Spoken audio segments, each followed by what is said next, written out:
Some say it's a money pit. Some say it's reliable. All I can tell is that if you choose the right engine, if you do the regular maintenance and the preventive maintenance in time, then you can avoid plenty of possible problems. But this applies to basically all used cars. Anyway, the interior of this 5th generation BMW 3 Series can seem a little bit outdated by today's standards, but most of the time it's well built. I'm saying most of the time because there are some complaints about various rattles from the dashboard, cup holders or glove box, and sometimes you can hear creaks from the door seals on bad quality roads as well. Then there can be a well-known issue with the plastic surface peeling, mainly on the steering wheel, on the center console and on the door handles, usually on the before facelift cars. Of course, you can easily find cars which don't have this problem, but it's good to check these areas properly. The paint job should be okay and there shouldn't be rust on the body panels, although the early production cars can have problems with the peeling roof trim.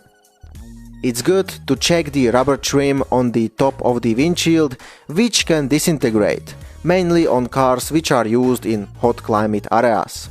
The price for a new windshield seal is only $21 and you can quite easily replace it even yourself. Make sure that the electronic windows are working properly without strange noises, because mainly the rear electronic window regulators can fail. Check the blower motor, which can make funny noises and sometimes it won't work either. It can become a little rusty and because of this it can seize up in the worst case.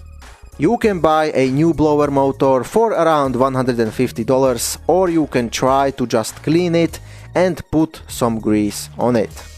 There can be a problem with the sticking exterior door handles on cars made to 2007.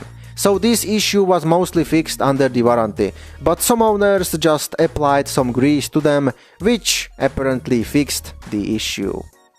Then there is a possible electronic steering lock problem, again on early production cars. So the steering remains locked. Eventually you will see warning lights on the instrument cluster. There are some other things to look for as well. The door locks can fail, the passenger seat sensor can fail. If you see washer fluid under the front bumper, then the headlight washers are leaking, and check the interior for water leaks, which can be caused by the not properly attached door vapor barriers or clogged sunroof water drains. The great thing about this car is that you can find plenty of DIY videos on YouTube how to solve most of these problems, so you can save a lot of money. This BMW was available with the regular standard suspension or with the factory sport suspension. Of course you can expect great handling from this car, but the ride is not very comfortable, mainly with the sport suspension and with the run-flat tires. The standard equipment included, well, basically nothing special, including manually adjustable, not very comfortable front standard seats, plastic steering wheel, hopefully a radio, and the basic ugly air conditioning. The optional equipment on the other side included things like adaptive cruise control, electrically adjustable front sport seats which are comfortable, heated steering wheel, Logic 7 sound system, and a lot more things which you already know, or not.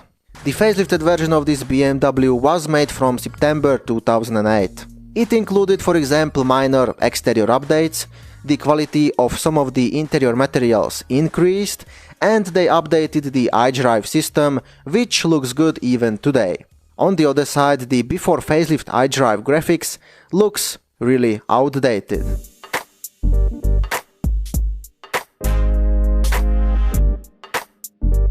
From the petrol engines, the most reliable are the 6 cylinders with the N52 engine code. Then the 4-cylinder engines without the direct injection are usually okay as well. But I would personally avoid choosing the weakest engine, which is the 1.6 liter. However, all the 4 cylinders made after 2007 are equipped with the direct injection system. Because of this feature, they can have often problems with the injectors and with the ignition coils too. So misfires, uneven idle or shuddering can occur. The turbocharged 6 cylinders with the direct injection can have problems with the high pressure fuel pump, injectors, and the older N54 version can have sometimes problem with the turbochargers as well. Generally, the newer N55 6 cylinders are more reliable than the older N54 versions.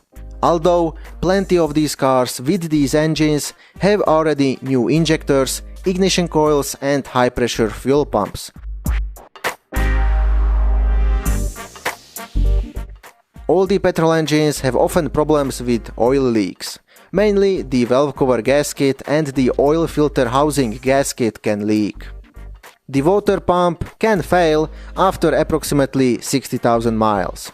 But you can buy a complete water pump replacement kit for around $400 or $450, and I would recommend changing it as a preventive maintenance.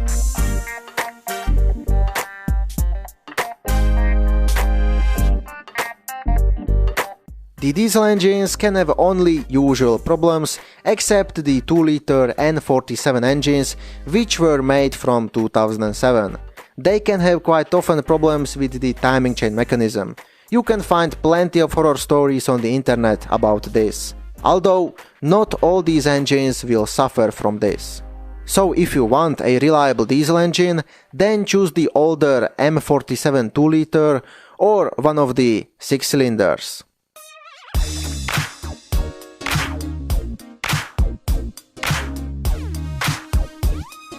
All the engines are equipped with timing chains, which can be worn in high mileage cars. But the 4-cylinder engines can have worn timing chains even after 100,000 kilometers in some cases. You can choose the manual gearbox, which is usually reliable, but check the clutch, it should operate without strange noises or vibrations. The automatic transmission should change gears smoothly without some kind of a hesitation or strange noises, like some clunking noise while decelerating. And don't forget to change the oil in it. Check the car properly before buying. Listen for weird noises from the suspension, engine or gearbox, and check for uneven tire wear. Use premium fuel, change all the fluids in time, because this fluid change interval chart is not here just for fun. You can avoid a lot of possible issues by changing all these fluids in time. I hope that this information are helpful enough. If you have personal experience with this car, then as usual, write it into comments. Thanks for watching.